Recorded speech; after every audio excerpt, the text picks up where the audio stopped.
ప్రశాంత్ కిషోర్ అంచనాలు తల్లకిందులు. యూటర్న్ తీసుకున్న రాజకీయ వ్యూహకర్త. వైసీపీ భారీ ఓటమంటూ జోస్యం. మొన్న వైసీపీపై విషం కక్కిన పీకే. ఏపీ టీడీపీదేనంటూ కోతలు. నేడు మడత పడ్డ పీకే నాలుక.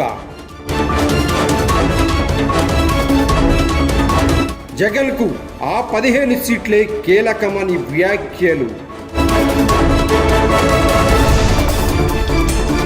టీడీపీకి వ్యూహకర్తగా విధులు.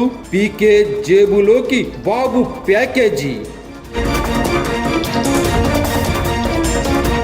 కరణ్ థాపర్ ఇంటర్వ్యూలో అడ్డంగా బుక్ అయిన పీకే. ఎన్నికల ఫలితాలపై రాజకీయ వ్యూహకర్త ప్రశాంత్ కిషోర్ అంచనాలు తల్లకిందులవుతున్నాయి. పోస్ట్ పోల్ అంచనాలు ఏపీలో రోజురోజుకు వైసీపీకి అనువుగా మారుతున్న నేపథ్యంలో పీకే యూటర్న్ తీసుకోవడం సంచలనంగా మారింది. జగన్ 151కి మించిన సీట్లతో ఫలితాలు అనువుగా ఉంటాయని ప్రకటించిన నేపథ్యంలో పీకే తెర మీదకి వచ్చాడు. జగన్ వ్యాఖ్యలకు కౌంటర్ ఇవ్వడమే కాదు, తన అసహనాన్ని హద్దులు దాటించుకుని చెలరేగిపోయాడు. వైసీపీకి విజయం ఎక్కడి నుంచి వస్తుందని ఎద్దేవా చేశాడు. తాజా పరిస్థితుల నడుమ పీకే యూటర్న్ తీసుకున్నాడు. తాను చేసిన వ్యాఖ్యలు తప్పనుకున్నాడో ఏమో కానీ ఇప్పుడు ఏకంగా మాట మార్చేశాడు. మీడియా మాధ్యమాలకు ఇచ్చిన ఇంటర్వ్యూల్లో పీకే తడుముకున్నాడు. హిమాచల్ ప్రదేశ్ అసెంబ్లీకి 2022 నవంబర్లో జరిగిన ఎన్నికల్లో బీజేపీ గెలుస్తుందని, తెలంగాణ అసెంబ్లీకి 2023 నవంబర్లో జరిగిన ఎన్నికల్లో బీఆర్ఎస్ గెలుస్తుందని అప్పట్లో పీకే జోస్యం చెప్పారు. అయితే హిమాచల్ ప్రదేశ్, తెలంగాణ రాష్ట్రాల్లో కాంగ్రెస్ పార్టీ గెలిచి అధికారంలోకి వచ్చింది.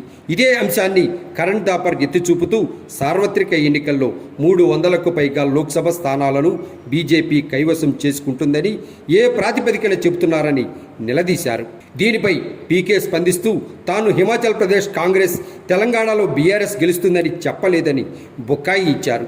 కానీ అప్పట్లో పీకే చెప్పిన జోస్యంపై జాతీయ మీడియా సంస్థలు ప్రచురించిన వార్తల క్లిప్పింగులను కరణ్ థాపర్ చూపడంతో పీకే తెల్లబోయి తలదించుకున్నాడు.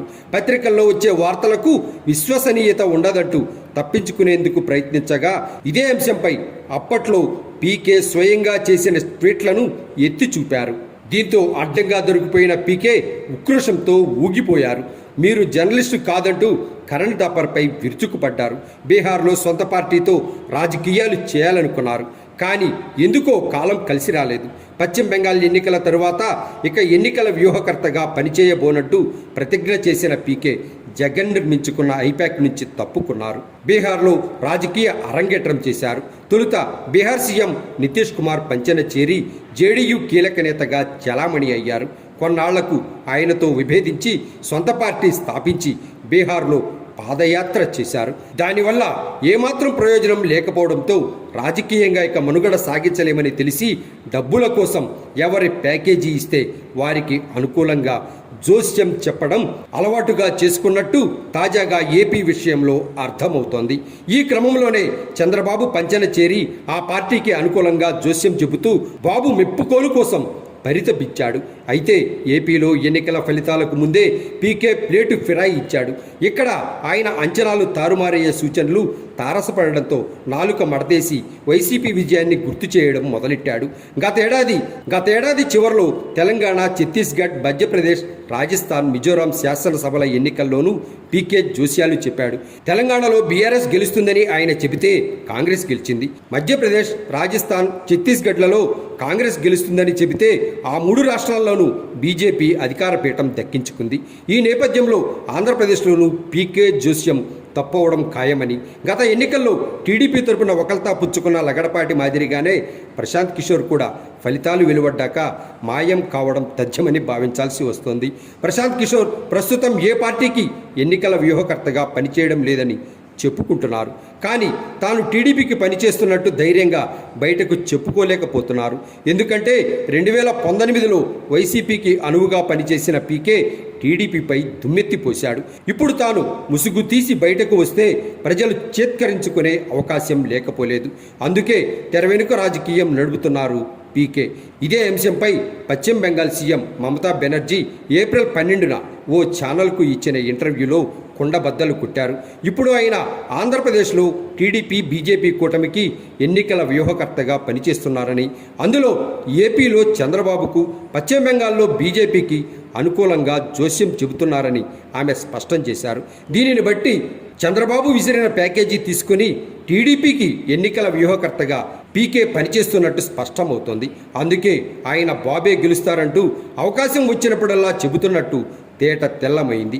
స్కిల్ స్కామ్లో చంద్రబాబు అరెస్టుతో భయపడిన నారా లోకేష్ ఢిల్లీలో తలదాచుకున్న సమయంలో పీకేను కలిశారు. తమకు ఎన్నికల వ్యూహకర్తగా పనిచేయాలని వేడుకున్నారు. ఈ క్రమంలో చంద్రబాబు బెయిలుపై విడుదలయ్యాక పీకేను ఢిల్లీ నుంచి హైదరాబాద్కు, అక్కడి నుంచి విజయవాడకు సీఎం రమేష్ స్పెషల్ ఫ్లైట్లో తీసుకొచ్చారు.